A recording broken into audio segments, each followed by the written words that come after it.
नमस्कार दोस्तों, कैसे हैं आप सब। जैसा आप सभी को पता होगा थंबनेल से कि आज एक नया सीरीज शुरू होने वाला है 70 दिन यानी 70 day strategy for UPPCS 2025 prelims के लिए और साथ ही साथ आरओ एआरओ 2025 के लिए कि आप 70 दिनों में कैसे यूपीपीसीएस और आरओ एआरओ जैसे एग्जाम को कंप्लीट कर सकते हैं, क्लियर कर सकते हैं, सिलेबस कंप्लीट कर सकते हैं। जो भी समझना समझ लो, 70 दिन तक अगर आप इसको फॉलो करोगे, मैं दावे के साथ कह सकता हूँ कि आपका भला होने वाला है।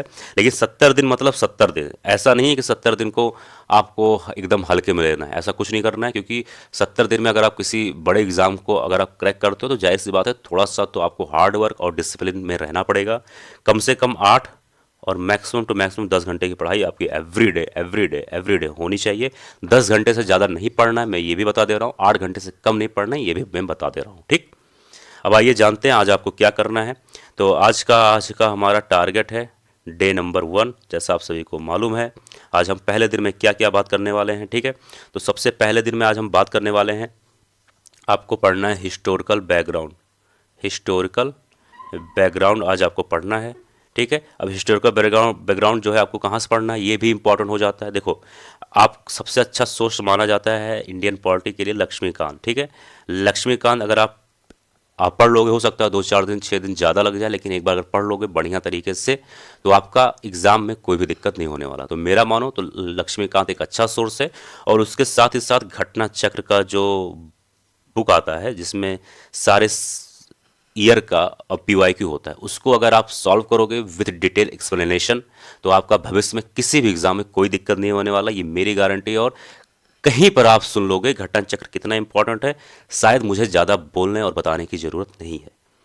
तो आज आपको क्या पढ़ना है, हिस्टोरिकल बैकग्राउंड पढ़ना है। ठीक है, और हिस्टोरिकल बैकग्राउंड क्यों पढ़ना है ये भी जान लो। देखो एक मिनट रुक जाओ, तो 1 मिनट यार, हिस्टोरिकल बैकग्राउंड। ठीक है, अब इस हिस्टोरिकल बैकग्राउंड क्यों पढ़ना है ये भी जान लो। देखो, इसलिए पढ़ना है क्योंकि हिस्टोरिकल बैकग्राउंड जब आप शुरू करेंगे पढ़ना, तो वो तो फिलहाल पॉलिटी के लिए है ही, लेकिन मॉडर्न हिस्ट्री में स्टार्टिंग के कई सारे टॉपिक उसमें आ जाते हैं। और ये पॉलिटी का स्टार्टिंग चैप्टर है, मॉडर्न हिस्ट्री का भी लगभग स्टार्टिंग चैप्टर है। तो आज आपको हिस्टोरिकल बैकग्राउंड पढ़ना है, जो कि काफ़ी ज़्यादा इंपॉर्टेंट है। ठीक है, और ये काफ़ी इंपॉर्टेंट इसलिए है क्योंकि इससे ठीक ठाक सवाल आते हैं। ठीक है, ये चीज़ ध्यान देना।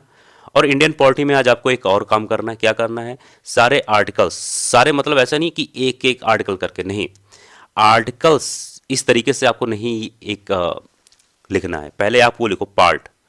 ठीक है, मान लो पार्ट नंबर 3, तो पार्ट नंबर 3 में कहाँ से कौन से आर्टिकल से लेके कौन से आर्टिकल तक इसमें आते हैं, आपको ये लिखना है।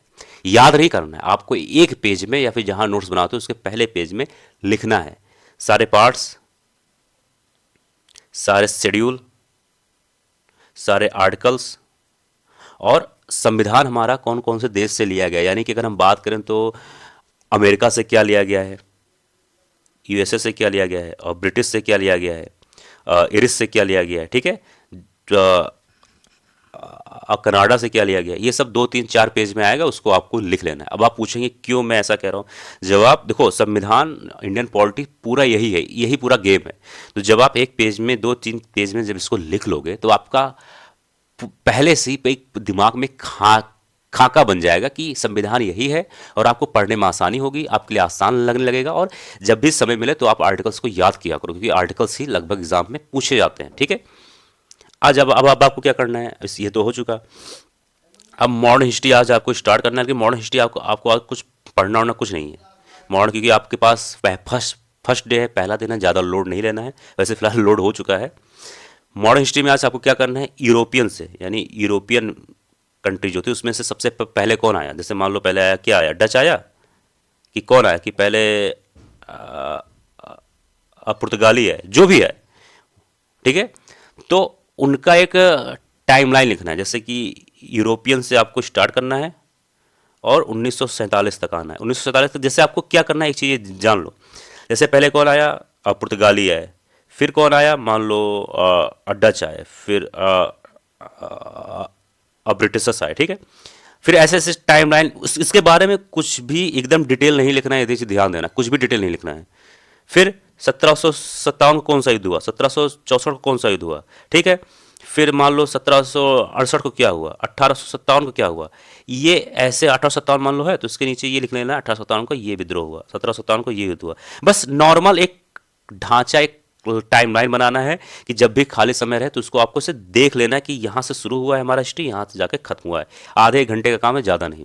ये आज आपका था टारगेट नंबर 1, ठीक है। इतना आज कंप्लीट कर लो, ठीक है। और मैं ये दावा करता हूँ कि इस तरीके से अगर आप पढ़ाई करोगे तो जाहिर सी बात है आपका प्रीलिम्स क्वालिफाई होगा।